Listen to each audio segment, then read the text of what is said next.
रफीक एक छोटे से शहर में रहता था। खुद वो कामयाब बिजनेसमैन कहता था। लोगों के सामने वो अपनी इज्जत, दौलत और खानदान की मोहब्बत के किस्से सुनाता, मगर सच ये था कि उसका बेटा अहमद जो यतीम खाने में पला बढ़ा, उसकी अपने खून का था।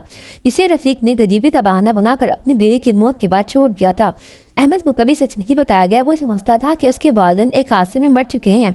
अहमद पढ़ा लिखा और फैक्ट्री में मजदूरी करता था। ईमानदारी उसका जेवर थी। एक दिन अहमद की मुलाकात सलीम चाचा से हुई, जो पुराना जाने वाला था। सलीम ने अहमद को गोद से देखा, फिर कहा, तुम रफीक का बेटा है ना? बिल्कुल उस जैसी आंखें। अहमद हैरान, लेकिन मेरे वालिद तो मर चुके हैं। सलीम खामोश हो गया, फिर बोला, बेटा सच कड़वा होता है मगर सच्ची सुकून देता है। अहमद ने सच जाना कि उसका बाप रफीक आज भी जिंदा है और एक बड़े शहर में कारोबार करता है। अहमद दिलजाम कर रफीक के ऑफिस पहुंचा, जहां रफीक एक कॉन्फ्रेंस में दूसरी तालियों से ईमानदारी पर लेक्चर दे रहा था। बेटी को देखते ही उसका चेहरा जट पड़ गया। अहमद ने उससे कितना कहा, बाबा सच छुपाने से नहीं, भुगतने से खत्म होता है।